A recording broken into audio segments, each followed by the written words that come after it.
Well, hello everybody. This is Andrew Kordek again with iPost. I am both an evangelist and a strategist for iPost, which is an email service provider. And one of the areas that we really specialize in is in franchise email marketing.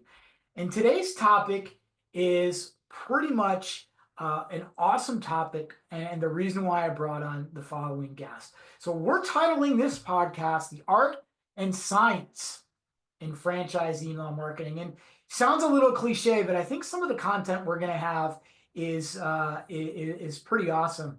And I'd love to introduce you to my guest today. Her name is Amy Dill-Amoss, and she's got many years of experience in franchise. So I'm going to let you, Amy, kind of introduce yourself and tell our audience who you are and why what you say matters. All right. Thank you, Andrew. So, hi, everyone. I'm Amy.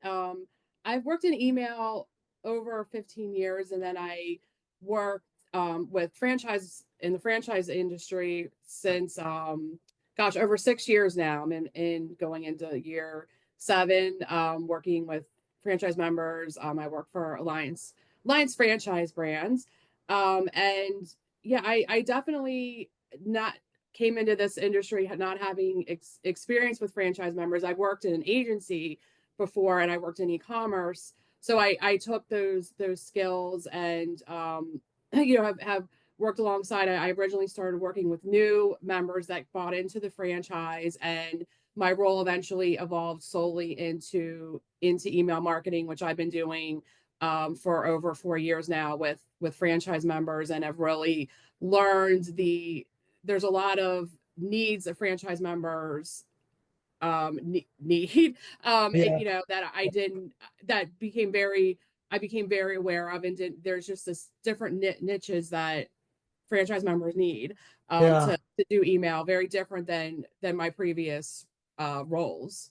Yeah. So let's talk about that for a second, because as we think about email marketing, everyone always sort of skews towards, well, what do retailers do, or what do publishers do, or what do other people do?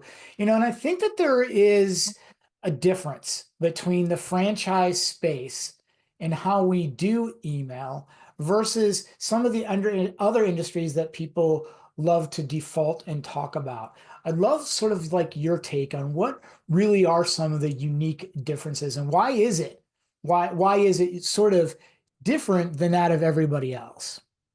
Yeah. So, first of all, it's, B2B. And, what one of the things as I, take webinars and I'm reading, to get the latest data, a lot of it's on the B2C side. So that's, just the B2B challenges of that, but also too, Mm, as a franchise. So I know some franchises where the franchise owner has to do their own marketing themselves.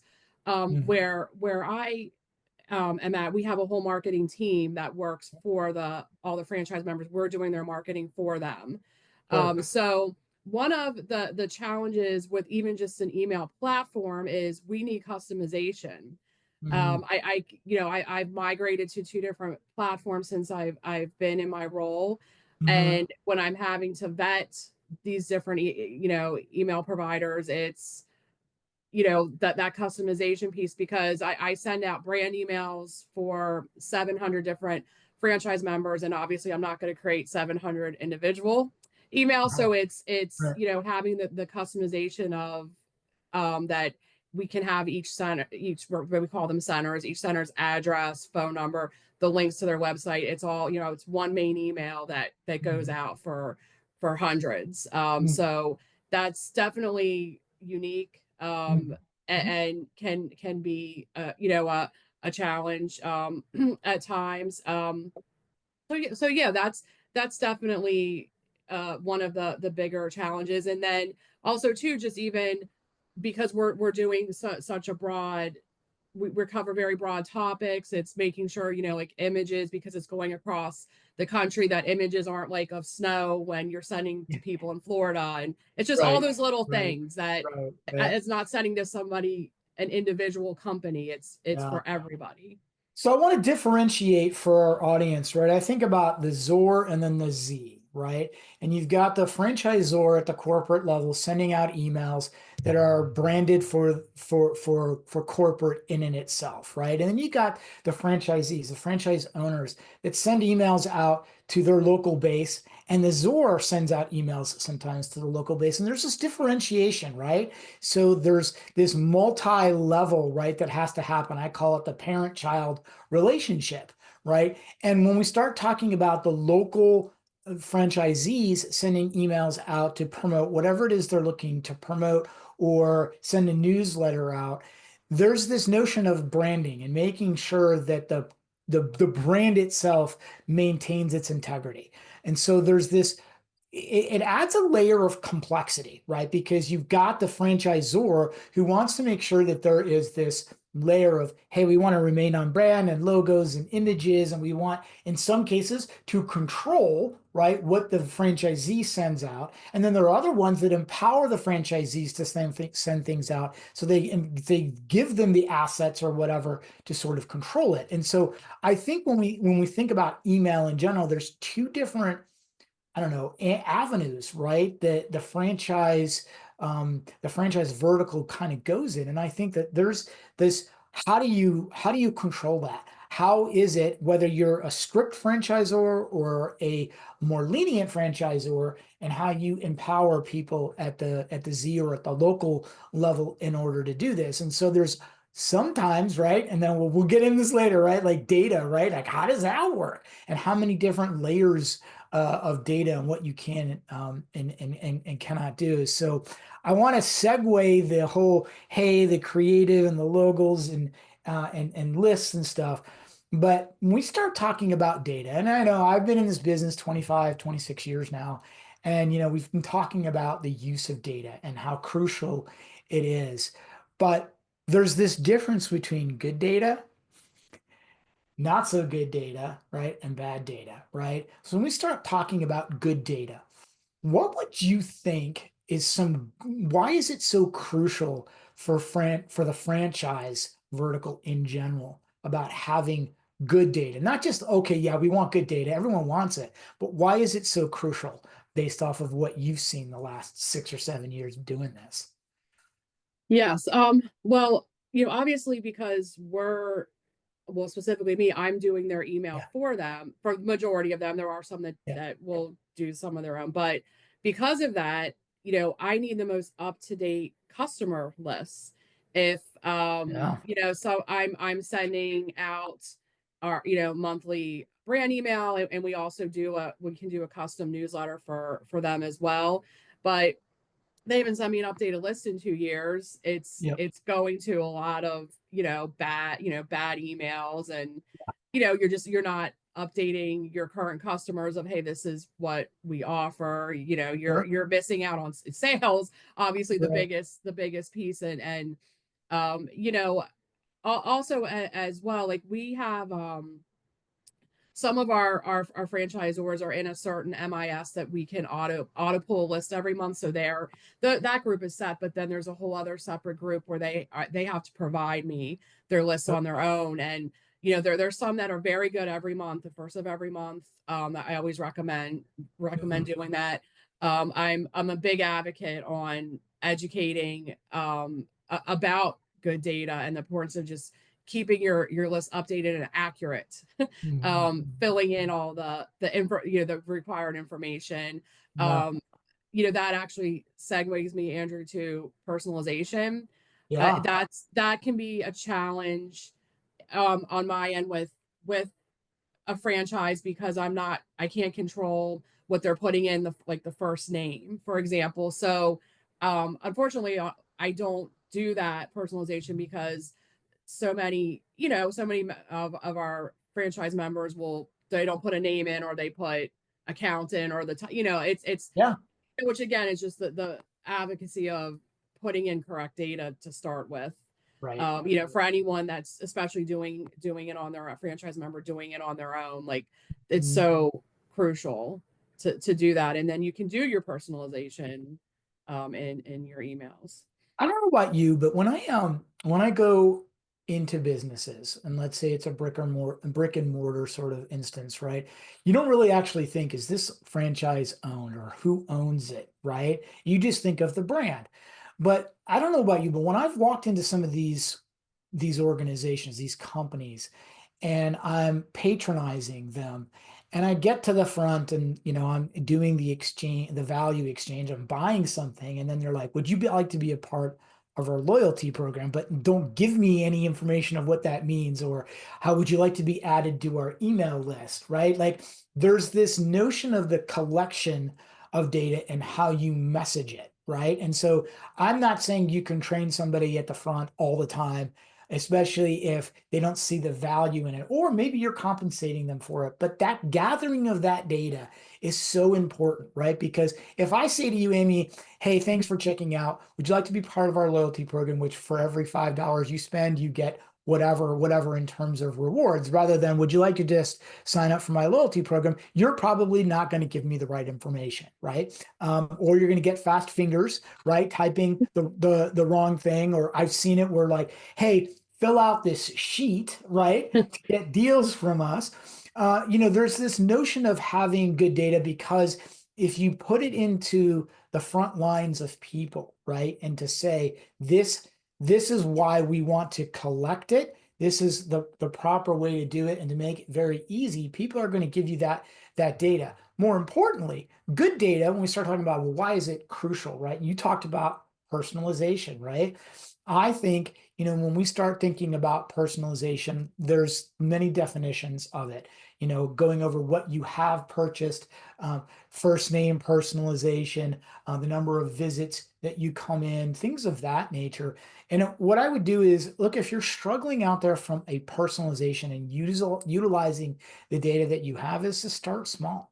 Right. I think it's really important for people to say, don't jump into the deep end just yet with a 500-pound anvil and think that you have to get mega personalized. Use the data that you do have to make sure that the experience in the email, right, is going to drive that customer or that person back to you, whether it's an online thing, whether it's an in-person brick and mortar sort of thing. So, the gathering of that data, I mean, if you can get, anybody can gather data. It's the ability to not just gather data, but gather the data that you think you're going to use. So good data, not only just is making sure you got the right first name, last name, email address, and their loyalty number, but it's actually gathering the data that you think you're going to use. And that good data can really make the difference between if I'm a franchisee, your franchise succeeding better than that person 10 miles away, right? That other franchisee that owns this as a very similar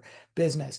You work a lot in the franchise business. I'd be curious to know, what are people doing that you think or that you see that really, really work? What are some of the strategies? What are some of the things that they're doing in email? I would say the ones that, as I mentioned earlier, we also offer our members opportunity to do a custom newsletter that showcases their local work. Yeah, And that's where there's a lot of success stories, especially the ones that, that they do it every month. They yeah, submit content. The open rates and click-through rates are always higher. I always deploy it's the same Wednesday every month. So, okay, their customers know that this is the localized content. A lot of them will do we have a lot of people that work with nonprofits. So that's always a huge topic to feature in the newsletters.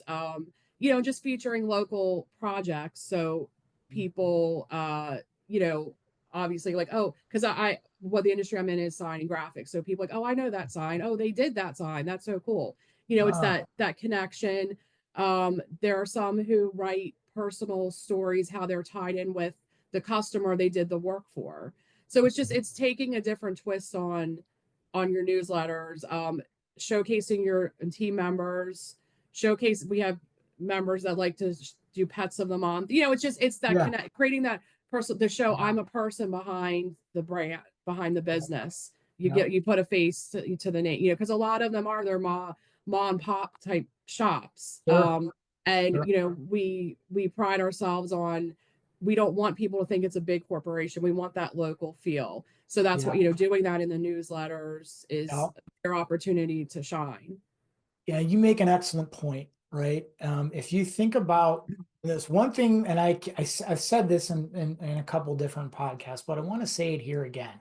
One thing that COVID, and at least in today's world, and we're talking in 2025, the transparency of brands and the things that they do and the things that we've learned, that people want to make this personal connection, right? And you may be dealing with a large scale organization, but you're dealing with somebody that's local. That's their business. That's the local business that we are talking about.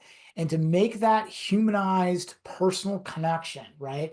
You don't have to sell anything in that newsletter, right? You just have to be able to make that connection of, hey, Amy, thanks for coming in and being a loyal person to my business. My name is Andrew. I'm the franchise owner. Here are all the stuff that's going on, right? Here's the stuff that we're involved with in your community or in the community, and call it localized, right? And so it's not difficult to come up with several different pieces of content, like you said, right? They send you the content, right? And then you gather it and send it out. But you don't need to have 20 pieces. There's no standard definition of, do I have one? Do I have five? I think it's important to say, what is the people, what is not just the demographic of people that come in and patronize your business, but more importantly, what's important to them, right? Rather than just send them a coupon and say 15% off your next order. That's important too, but there's other ways to sort of build that connection and then say, well, is my newsletter converting to sales, right? Not just can I make a direct correlation to that newsletter, that humanized, or that email in and itself to additional sales? And if so, what was part of that newsletter, that email that I sent out, and how much revenue came as a result of that, even though your main purpose or goal for that was not making revenue. I mean, let's be honest here, right? I mean, like most people, when they send an email, they want to attribute revenue, right? But I think that there's this other aspect of not attributing revenue to something that is attributable. Um, so, we think about metrics and engagement metrics in itself in email. And long withstanding, everyone's talking about open and click rates, and there's lots of debates around, our open rates going away? Are they effective anymore? Click rates, things of that nature. Do you track anything different, or what are some other, or what are the key metrics that franchises are asking you about today to track? Yeah. So it's still open and click Hmm. through rates. Yeah. Although, open rates, as most email marketers, take with a grain of salt these days. But Yeah. the franchise, they still want to see that. Yeah. That still means something to them. I also, I treat unsubscribes as an important metric. It's still, even though it's a negative, somebody did take the time to actually click unsubscribe. So, Mhm. that I also watch bounce rates as well, which is another, goes back to the data Yeah. discussion. Obviously, Mhm. not updating your list, your bounce rates are over time, which is Mhm. why, I do an annual re-engagement campaign Mhm. to purge those out. But those are the main ones. And then, conversions as well, because everything's tracked through Google Analytics. So I will look at that. Now for the newsletters, sometimes I do reach out to, especially like our regulars, I like to call them, that take part every month, to see Yeah.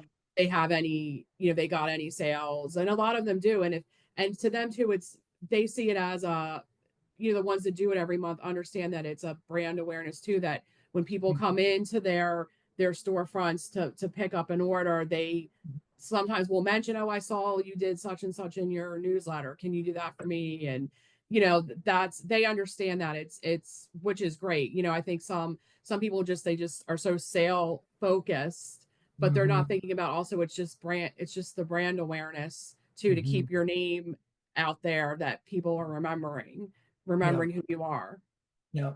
Those are great. I think if you're a franchise owner, right? And even at the corporate level, right? You're not going to build a list of, 10 million people, right? I mean, that's wishful thinking. So to me, every subscriber is important. And you mentioned something about unsubscribe rate. I want to take that just to a little bit deeper of a level and say, as you acquire subscribers, whether it's in the in store or at point of checkout or other specific ways, that person becomes golden to you. So I would look not just at unsubscribe rates, but unsubscribe rates of people with time on list and categorize them to say, these are new. Call them new. They're within 3 months of signing up. Call them, intermediate of 6+ months, whatever you sort of want to break it out of the difference between new and not old, like I'm old, but old as in like how long have they been on the list? Because it's important to know what am I doing right and what am I doing wrong? If I have a high unsubscribe rate to new subscribers, what am I doing? I could be sending too much email. I could be sending not enough. I could be sending all sales or what's not resonating with them. And they're just like, I just don't want to hear from these folks anymore. And so there's something you need to sort of dig into there. So to me, it's how long have they been on the list and how quickly do they unsubscribe? And then you made a really interesting point, Amy, like when you deal with these newsletter folks, the people that send out regular newsletters, the way I would look at it too is, as they click things, not just what's my overall click rate of, 7.8%, what are they clicking on? So if you have 3 or 4 different pieces of content, let's call it hey, we support local shelters, or B, here's an offer for 15% off, or C, here is somebody in the news. What sort of categories of content are people interested in that newsletter? Because what's more interesting to know is what resonates with this audience. And believe it or not, everybody, it may or may not be that offer that's put into that newsletter. It may be a feel-good story. So then where do you move that feel-good story up in the newsletter? Does it go up higher? Then does your subject line or your pre-header text in the email kind of go towards that category? Because people are like, oh yeah, I could totally vibe with XYZ company because they support something, or they're very philanthropic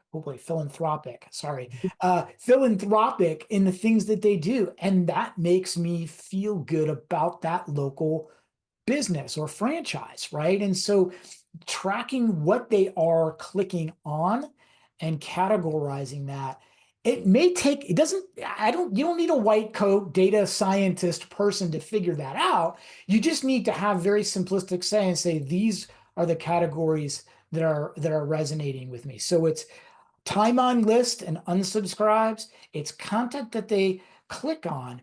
And also too is when we start thinking about, there's this whole studies that I've read for many years around, hey, what's the best time and day and time to send an email? I've been asked that question around the world, right? When I've given this sort of thing, it's okay to sort of to look at a metrics when you test something, right? A lot of people would say, well, I want to send it out at 9 a.m., right? Every single Wednesday, right? And you're like, oh, everybody wants to send it at 9 a.m. Or why not 9:37? Or what about 4:12, right? But joking aside is, does your audience read their emails or look at your emails, or do you have your highest engagement rates, whatever you're tracking, open, click to open, unsubscribe, whatever, at certain periods of the day, extreme wise, right? Not the difference between 9 and 10 a.m., but I'm talking about, are they morning people? Are they night people? We have to remember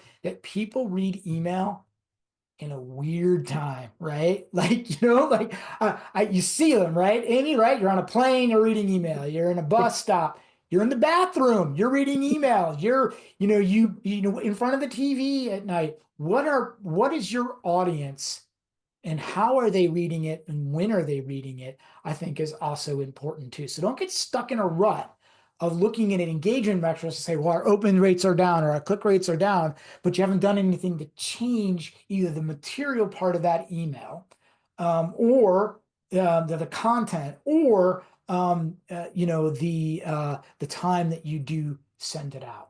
So last topic I want to talk about, Amy, is copy. I've Yeah. seen copy affect people in many different ways. I've seen copy backfire when you try to be funny, but you're not funny, or you're too serious, or you're too corporate.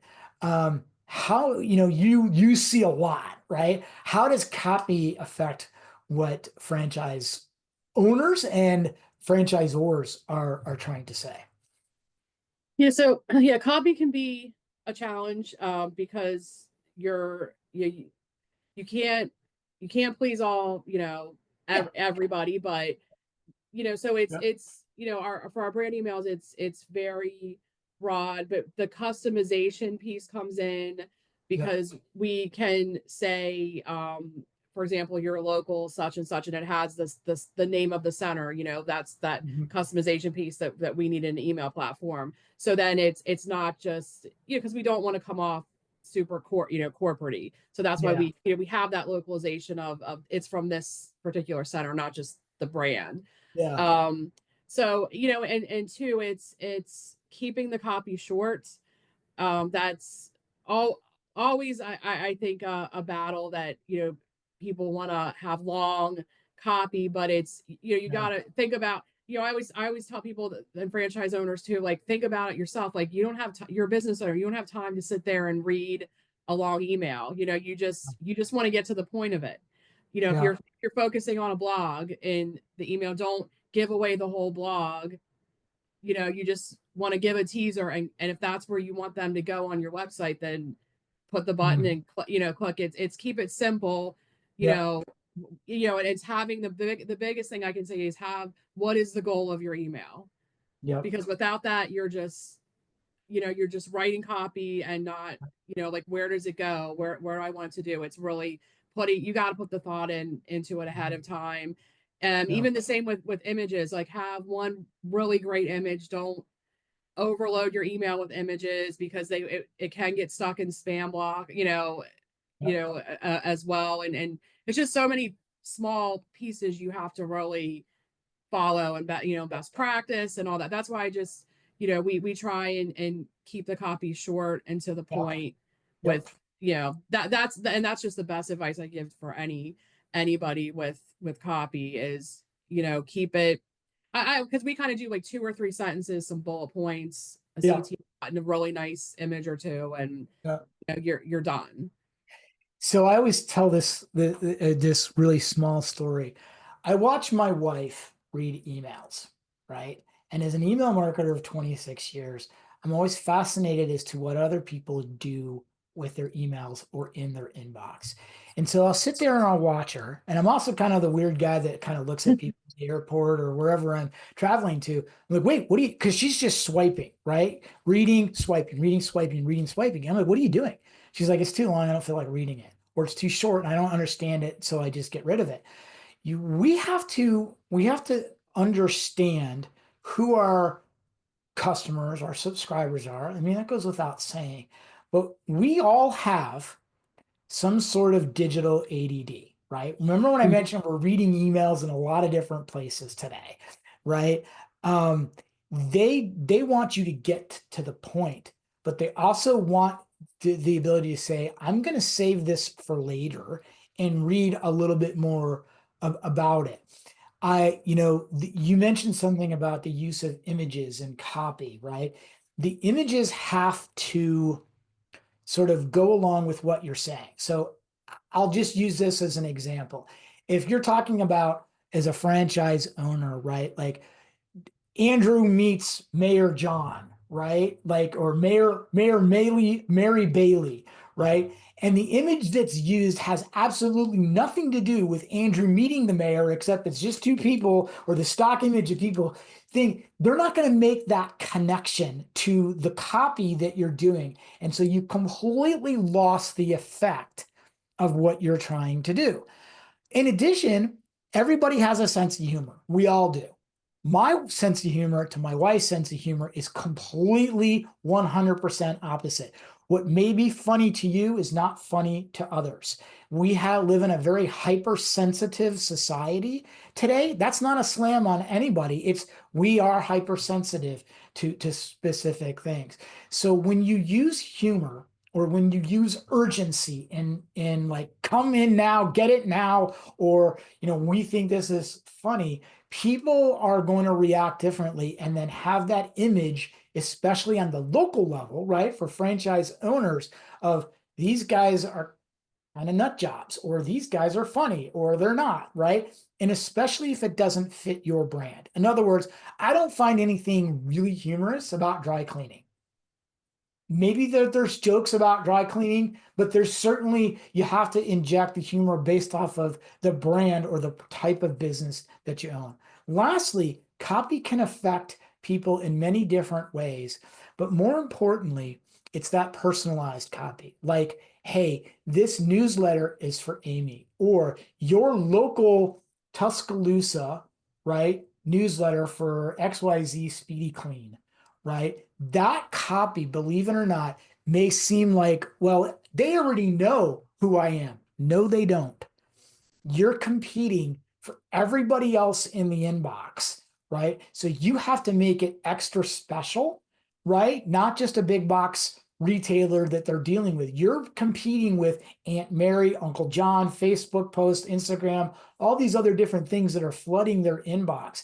And so you're going to want to make it as that personalized and a copy towards them. Last but not least, slang, local slang, right? I'm certainly not going to put, hey, y'all, to a newsletter in North Dakota. That's just maybe not how they speak, right? Maybe better for the South, and I don't want to categorize South versus North, but you have to think about slang or certain terms that are going to resonate with your audience. And this may all be like, yeah, we know all of this, but do you and are you implementing that in your franchise email program? So we have reached our near time, Amy. And man, you've been awesome. You've been giving us some great insights. What I'd love for you to think about for just a quick second, you have 500 people watching this podcast, and you had to tell them to or give them one bit of advice as a takeaway. What would you say to that audience?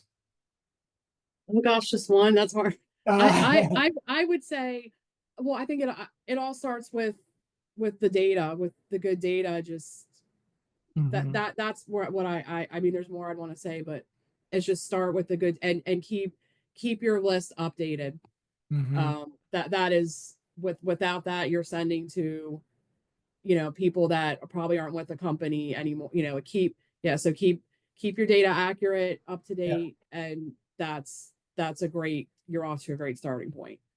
that's awesome. My one key takeaway is never, ever, ever, don't ever fall into complacency and say, well, this is the way we've always done it. We've always sent this email on Wednesday. We've always given a 15% discount. We've always done it and it's worked. And you know what I would say is if you don't change or at least attempt to change or test to change or do something different, your email program will become stagnant. And before you know it, you'll be like, well, gosh, what's happening?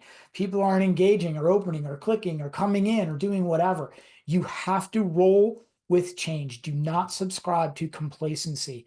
And that is a part of hiring experts, working with experts, knowing that there is this spirit of change. So that would be my key takeaway. Look, everybody, I want to thank everybody for their continued support of Email Never Sleeps.